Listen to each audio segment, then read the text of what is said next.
احنا دائما اكو كلمات غريبة بلهجتنا دائما ننسبها الى الفرس والى الاتراك والى شعوب اخرى، واحنا ما ننسى انه حضارتنا القديمة هي ايضا اثرت فيهم، يعني اثرت بالفرس وبالاتراك وبكثير من الشعوب، واكو بعض الكلمات اصلا ترجع لحضارتنا القديمة ما تابعة للشعوب الاخرى. فمثلا يعني كلمة منجل تلفظ في الأكادية ناغالو، ومنجل جتي من الأكادية في الحقبة الآشورية والبابلية القديمتين.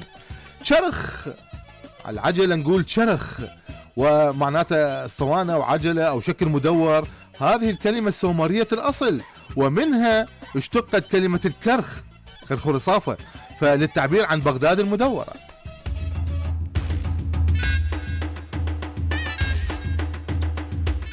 كش العراقيين يقولون كش برا وبعيد لطرد الشر أو للتخلص من الشؤم، وكش فعل أمر بمعنى ابتعد أو انصرف بعيدا، وأصلها أيضا سومري كاش وتعني اهرب أو انصرف، ونفس المفردة أيضا تستخدم في الشطرنج كش ملك.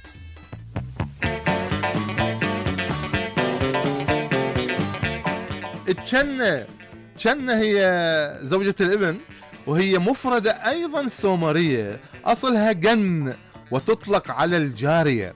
أما كلمة سليمة فإحنا بحياتنا نقول سليمة الكرفة الفلان، سليمة الكرفة كفلان، وهكذا على الإنسان اللي منطقة. سليمة أو سلموت باللغة البابلية والآرامية معناها الموت. سليمة أو سلموت معناها الموت أو شبح الموت، والفعل كرف يعني جرف ياخذ الشيء، فنقول سليمة تكرف الفلان بعبارة أنه نتمنى له الموت ياخذه، فهي أيضا كلمة بابلية.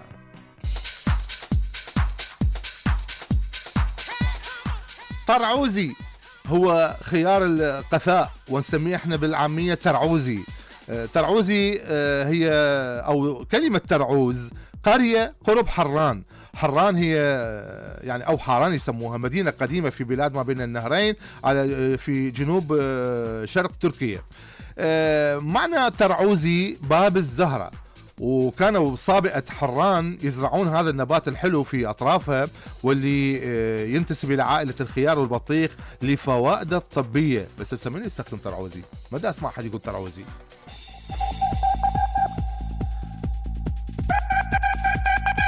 عزة، كلمة عزة نساء العراقيات يستخدموها دائما وبمعنى المصيبة، والعزة أصلها آزا بالأرامية، وهي النار المتقدة، يعني حريق اشتعل بقلبي عزة، أو الكارثة اللي تنجم عن حدث معين.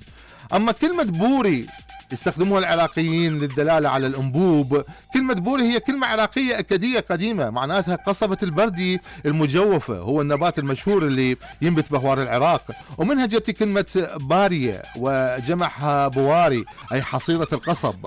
وابتكروا العراقيين معنى آخر للبوري، فيقولون يعني اليوم مثلا يستخدموها انهم ضربت بوري بمعنى النصب علي او احتالوا علي.